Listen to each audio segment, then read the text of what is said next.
The betrayal didn't come with raised voices or slammed doors. It came dressed as routine. The operations floor was quiet that morning. Screens glowing steadily. Flight schedules scrolling without urgency. Officers moved with practiced efficiency. Coffee cups in hand. Conversations clipped and professional. In the center of it all stood a junior officer in a fitted Air Force t-shirt, posture straight, shoulders squared, muscular arms relaxed at his sides. His rank placed him low enough to be overlooked and high enough to be blamed. A familiar position. When the commander called him into the conference room, there was nothing unusual about it. No tension in the voice, no warning in the phrasing. Just a directive, delivered the way authority always was when it expected obedience. Inside, the room was well lit and orderly. A long table, screens dark for the moment. Several senior officers already seated. At the head sat the commander, composed, confident, hands folded as if the outcome had already been decided. The junior officer took his place without hesitation. "Let's get straight to it," the commander said, not looking at him. "There's been an issue with last quarter's logistics reconciliation." A pause. Folders were slid across the table. Fuel discrepancies. Unauthorized reallocations, paperwork signed off without proper clearance. The junior officer listened, expression neutral. The commander finally looked up. "Your name appears on the chain." That was the moment. Not the accusation itself, but the ease with which it was delivered. The assumption that it would land cleanly. That the room would accept it without resistance. A few officers shifted in their seats. One leaned back, arms crossed. Another glanced down, already distancing himself. The junior officer spoke evenly. "Those authorizations didn't originate with me." The commander smiled faintly. "No one said they did, but you processed them." "I flagged irregularities," the junior officer replied. "Multiple times." The smile faded just enough to be noticed. The commander leaned forward. "This isn't the time for deflection. An internal review is underway. Until it concludes, you'll step back from operational access." The words were measured, polished. A quiet murmur moved through the room. The junior officer understood exactly what was happening. He was being positioned, not as the architect of the problem, but as the convenient buffer between it and the man who had designed it. He nodded once. Understood. That surprised them. The commander watched him closely now. "You're young, talented. This doesn't have to define you if you cooperate." Cooperate meant stay quiet. The junior officer met his gaze calmly. "I always do." The meeting adjourned quickly after that. Chairs moved. Conversations resumed in low tones. The junior officer gathered his notes and left without rushing. The hum of the operations floor greeting him like nothing had changed. But everything had. By noon, his access had been limited. By evening, his name was circulating in careful conversations. Never accused outright, never defended either. The story was already forming, shaped by suggestion and silence. What no one noticed was the timing. The commander had moved too quickly, too confidently, as if he were closing a door without checking who might be standing behind it. That night, the junior officer sat alone in his apartment. Lights on, blinds open, laptop balanced on the table in front of him. He didn't look angry. He didn't pace. He logged in. The interface that loaded was not one his commander knew existed. Logs populated the screen. Transactions, routing paths. Authorization trails that curved away from official procedures and always returned to the same source. The deeper he went, the clearer it became. This wasn't an isolated cover-up, it was a system, and the man who had just tried to sacrifice him was standing at its center. Before I tell you what happened next, subscribe the channel and let me know in the comments where are you watching from. It helps more than you know. The next morning, the commander called for a full command briefing. Mandatory attendance. The room filled quickly. Senior staff, logistics, operations, oversight. The screens at the front flickered to life, displaying charts meant to reassure, summaries meant to close the matter cleanly. The junior officer took a seat near the back. The commander stood at the front, confident again. "We'll address the discrepancies," he said smoothly. "Contain the exposure, move forward." He gestured to the screen. What appeared was not his presentation. The chart dissolved into a timeline. Authorizations highlighted in red. Financial transfers mapped cleanly. decision points annotated with timestamps and digital signatures. The room went silent. The commander frowned. "That's not—" A new header appeared at the top of the screen. Independent Compliance Review. Active. The junior officer remained seated, hands folded, expression unchanged. He had not raised his voice. He had not warned anyone. He had simply done the job he'd been assigned long before the betrayal. And the commander was about to learn that framing the audit only worked when you didn't realize you were talking to it. The silence in the room held longer than anyone expected. The commander stared at the screen as if it might correct itself. He tapped the console once. Nothing changed. The timeline remained. The red markers didn't fade. The room, once controlled by his voice, no longer belonged to him. "This is a technical error," he said finally, turning toward the staff. "Someone loaded the wrong file." No one moved. The junior officer remained seated near the back, posture relaxed, hands loosely folded. He did not look at the screen. He watched the people watching it. A senior logistics officer leaned forward, squinting. "Those authorization codes," she said carefully. "They're valid," another voice followed. "And they're not his?" The commander straightened. "This briefing is paused," he said sharply. Everyone remained seated. That was the first mistake, because the door at the side of the room opened. Two officers entered. Neither wore unit patches. Their uniforms were plain, their expressions neutral. One carried a tablet. The other scanned the room once, slow and deliberate. "Colonel Kessler," the taller one said, "this briefing is now under independent oversight." The commander's jaw tightened. "By whose authority?" The officer held up the tablet, turning it so the room could see the seal at the top of the document. "Air Force Inspector General, Joint Financial Compliance, effective immediately." A ripple moved through the room. The commander's gaze flicked instinctively toward the junior officer. The junior officer did not react. The taller officer continued. "All systems have been mirrored. Communications logs, procurement records, flight authorizations, nothing will be altered going forward." The commander laughed once, sharp and forced. "You're making this sound more dramatic than it is." The officer's tone didn't change. "We are not here for drama." The screen updated again. This time the focus narrowed. One transaction, highlighted, enlarged. Fuel allocations rerouted through a shell contractor. Approved under emergency justification. Signed by the commander himself. Someone inhaled sharply. "That authorization bypassed safeguards," a staff officer said quietly. "That shouldn't be possible without secondary approval." "It wasn't bypassed," the taller officer replied. "It was overridden." The commander stepped away from the table. "This is absurd. You're basing all of this on digital interpretation. Context matters." The junior officer finally spoke. "Context is why the pattern matters," he said calmly. Every head turned. He didn't stand. He didn't raise his voice. He didn't look at the commander. "The same override was used 6 times, he continued. "Always during audits. Always rerouted to the same accounts. Always justified by operational urgency that never materialized." The commander stared at him. "You were monitoring me." "I was documenting systems," the junior officer replied. "Your actions happened inside them." The room felt smaller now. One of the inspectors glanced at the tablet. "Colonel, effective immediately. You are relieved of operational authority pending investigation." The commander's face flushed. "You can't do this in front of my command." The reply was immediate. "We can, and we are." Security moved to the doors, not aggressively but decisively. The commander looked around, searching for support. He found none. The officers who had once deferred now avoided his eyes. His gaze returned to the junior officer. "You planned this." The junior officer met his eyes for the first time. "I prepared for it," he said. The distinction landed hard. The taller inspector turned to the room.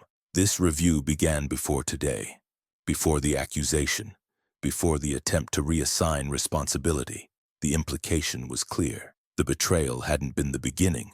It had been the confirmation. As the commander was escorted from the room, the junior officer remained seated. He did not watch him leave. He focused on the screen as it updated one final time. A new line appeared at the bottom of the report. Primary subject removed. Review continues. This was only the second phase, and the people who thought the collapse had ended were about to learn how deep the audit truly went. The room didn't recover once the doors closed behind the commander.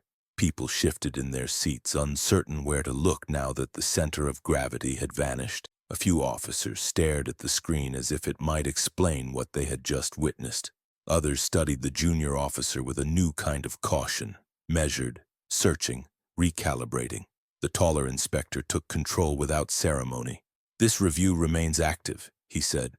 "No one leaves until we complete initial scope verification." A murmur passed through the room, quickly silenced. The junior officer stayed where he was, hands folded, back straight. He did not acknowledge the attention. He had learned long ago that moments like this tempted people to perform. He refused. The screen advanced. Additional branches unfolded from the timeline. Procurement chains, maintenance contracts, overseas vendors. The pattern widened, revealing how the original operation had been financed and concealed. Each decision flowed through layers of approval designed to blur accountability. Most of this was hidden in plain sight, the inspector continued. Legitimate systems, legitimate access, illegitimate intent. A logistics officer raised a hand slowly. If this is accurate, then operational readiness was compromised. It was leveraged, the inspector corrected. For profit. The room grew colder at that. The junior officer spoke again carefully. The irregularities weren't random, they coincided with inspection windows. Moments when oversight was expected but weakened. Someone exhaled sharply. "That means—" "Yes," the inspector said. Someone knew how audits worked. Several heads turned back to the junior officer. He remained still. Another inspector entered quietly and leaned toward the taller one, whispering. The taller inspector nodded once, then addressed the room again. "Secondary findings are being verified now.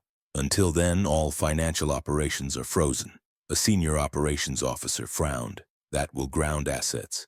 "For now," the inspector replied. "Better grounded than compromised." The junior officer understood what was happening beyond the room. Accounts locking, authorizations failing. The architecture he had mapped was being sealed in real time. The audit was no longer theoretical. It was alive. During a brief recess, officers clustered in low-voiced groups. Some argued quietly. Others simply listened, trying to determine where they stood now that loyalties had shifted. No one approached the junior officer. Not yet. He watched it all with the same calm he'd carried since the accusation. The betrayal had not shaken him. It had clarified the stakes. The commander hadn't just tried to protect himself. He had gambled with the integrity of the system, and lost. When the meeting reconvened, the inspectors announced the next step. "A formal command review will take place within 48 hours, the taller inspector said. "Attendance mandatory. Findings will be presented publicly." Public. That word settled heavily. The junior officer finally rose as the meeting adjourned, not abruptly, not with intention to draw attention. But the room noticed anyway. A senior officer intercepted him near the door. "You could have warned us." The junior officer met his eyes. "I flagged concerns through proper channels." "That's not what I mean," the officer said. "You could have warned him." The junior officer's expression didn't change. "He didn't warn me." The officer nodded slowly, absorbing that, then stepped aside.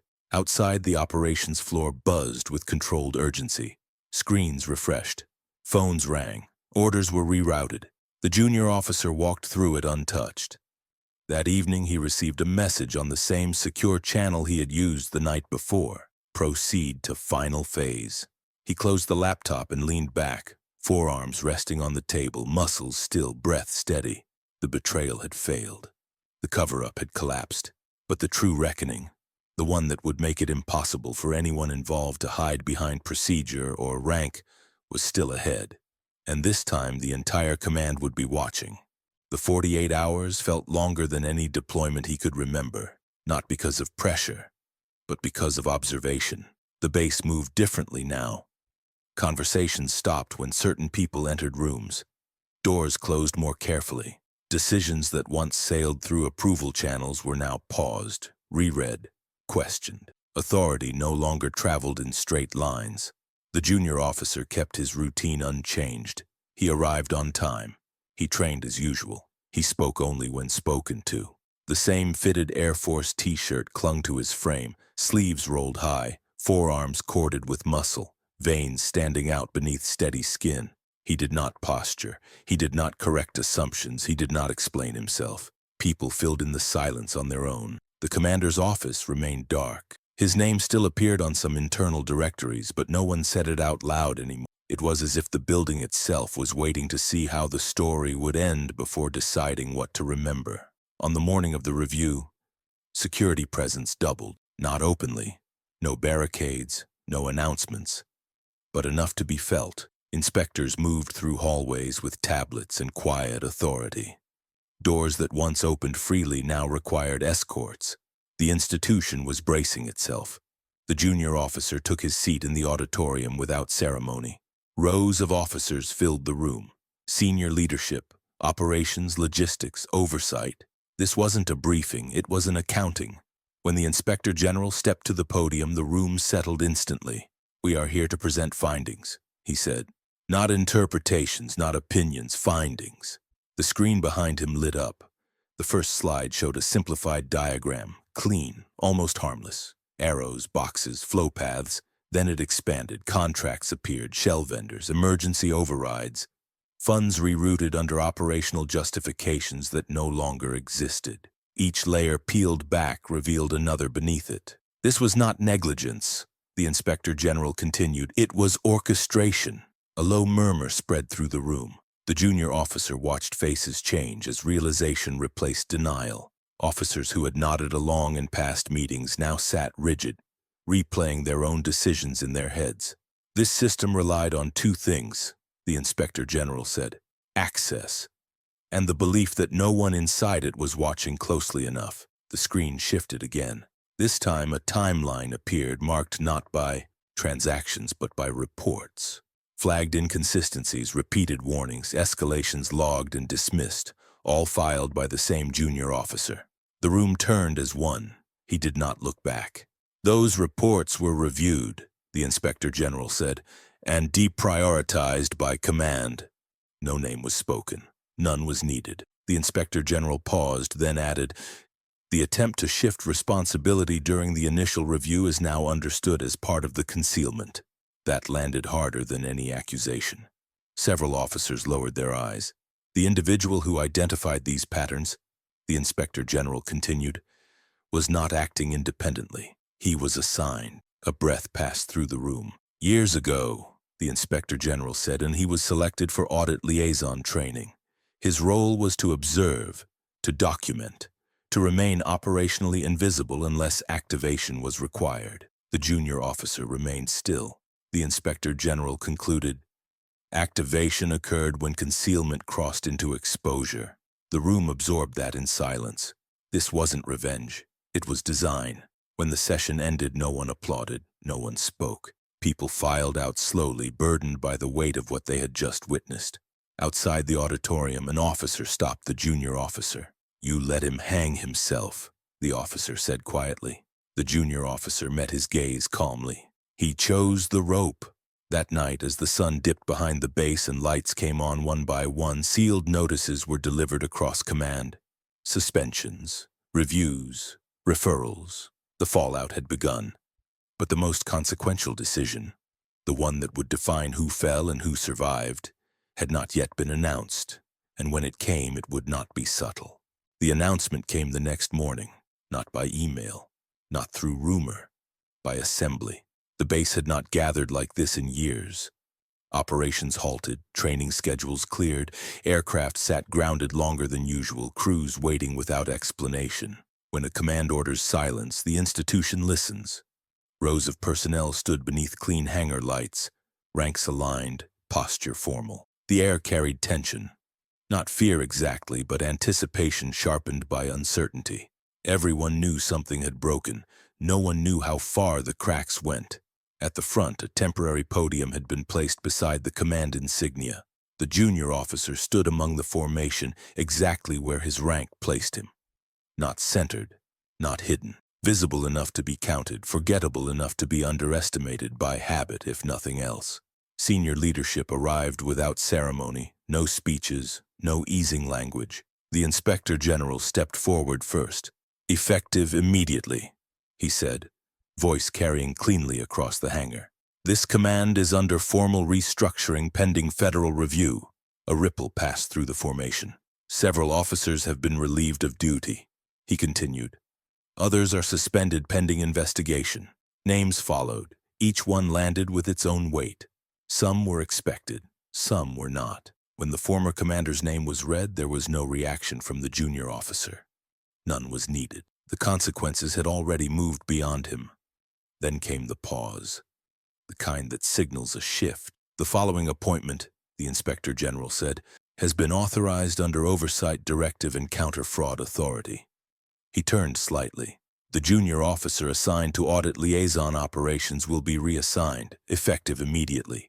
The formation stiffened. The junior officer felt eyes turn toward him, not hostile now, not dismissive, calculating, reassessing. "He will assume interim authority over financial and logistics compliance for this installation," the Inspector General said, "reporting directly to external oversight." A murmur broke discipline before it could be stopped. Interim authority, oversight, direct reporting. This was not promotion. It was leverage. The junior officer stepped forward when called. His movements were precise, controlled. The same discipline that had kept him invisible now carried him into full view. He stopped at the podium, did not smile, did not posture. "I will begin reviews immediately," he said evenly. "All departments will comply." No applause followed, only acknowledgement, because authority, when real, doesn't need validation. Over the next hours, the base transformed. Access controls updated, accounts frozen, command permissions rerouted. Systems that had once protected themselves through familiarity now answered to scrutiny. The junior officer moved through it all without ceremony. He listened. He asked questions. He documented everything. Those who had laughed at him days earlier now addressed him carefully. Some apologized. Some avoided him entirely. A few attempted explanations that revealed more than they intended. He recorded those too. Late that evening, he stood alone in the command office that had once belonged to the man who betrayed him. The desk was clean, almost sterile. He did not sit. Instead, he opened a sealed folder delivered that afternoon, one marked with external authority and a single directive inside: completion. This was the final phase, not exposure, resolution. The fraud would be dismantled, the operation documented, the damage contained. And when it was over, the institution would quietly move on, pretending it had always worked this way. He understood that. Institutions survived by forgetting how close they came to collapse. As he closed the folder, a message came through his secure channel. One line: proceed. He exhaled slowly. Tomorrow, the final determinations would be issued. Careers would end. Charges would follow. The narrative would be rewritten without mentioning the moments of arrogance that made it all possible. And by the end of it, the man who had stripped his authority would be remembered not as a commander, but as a case study. But the junior officer knew something else. This wasn't finished yet. Because victory in systems like this never announced itself until the very last door closed. And that door was about to slam shut. The final determinations were delivered 48 hours later. Not in a hangar, not in front of formation, behind closed doors. That was how the institution preferred to end things. Quietly, precisely, with no unnecessary witnesses. Paper trails replaced raised voices. Signatures replaced salutes. The junior officer was not present for the hearings. He didn't need to be. Everything required had already been submitted, cross-referenced, verified by 3 independent oversight bodies. Financial records reconciled, logistics discrepancies mapped, communications archived and authenticated. There was nothing left to argue. The former commander sat alone when the findings were read to him. No audience, no allies. The report did not accuse him of one mistake. It outlined a pattern. Diverted funds masked as operational contingencies, equipment routed through shell contracts, approvals signed under false urgency. Not greed in the obvious sense. Control. The belief that the system belonged to those clever enough to bend it. He tried to speak. The Inspector General stopped him with a raised hand. "This investigation is concluded," he said. "Further statements are unnecessary." The consequences followed in orderly succession. Immediate removal from service, loss of pension eligibility, referral for federal prosecution. The commander nodded once, as if acknowledging weather rather than judgment. By the time he was escorted out, the base had already adjusted. Command listings updated, access privileges revoked. His name quietly erased from daily operations. Institutions were efficient that way. Outside, the junior officer stood on the flight line, watching ground crews prepare an aircraft for departure. The sun was high, the air clear. Everything looked normal. That was always the strangest part. When systems collapsed correctly, nothing appeared broken from the outside. He received the final clearance notification on his secure device. Audit complete. He read it once, then archived it. There was no ceremony to mark the end, no speech, no handshake. His interim authority expired as scheduled. Oversight concluded. Control returned to the rebuilt chain of command. He returned to his original unit the following week. Same rank, same uniform, different understanding. Those who knew what had happened treated him differently now, with respect, with caution, with distance. Those who didn't continued as before. He preferred it that way. The new commander never asked how the fraud had gone undetected for so long. Never asked who had first identified it. Some questions carried answers that unsettled too many people. On his last day assigned to the base, the junior officer walked through the operations wing one final time. He paused outside the office that had once belonged to the man who betrayed him. The door was locked, empty. He didn't linger, because he had never been there to replace anyone. He had been there to correct something. That night he packed lightly.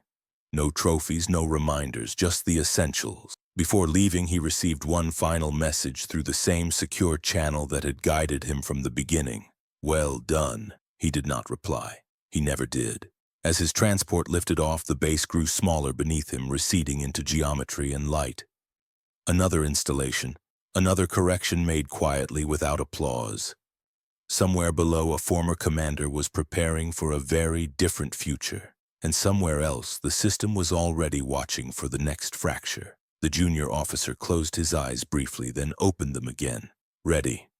And if you've been listening this far, subscribe to the channel and let me know in the comments what time it is where you're watching from. It helps more than you know.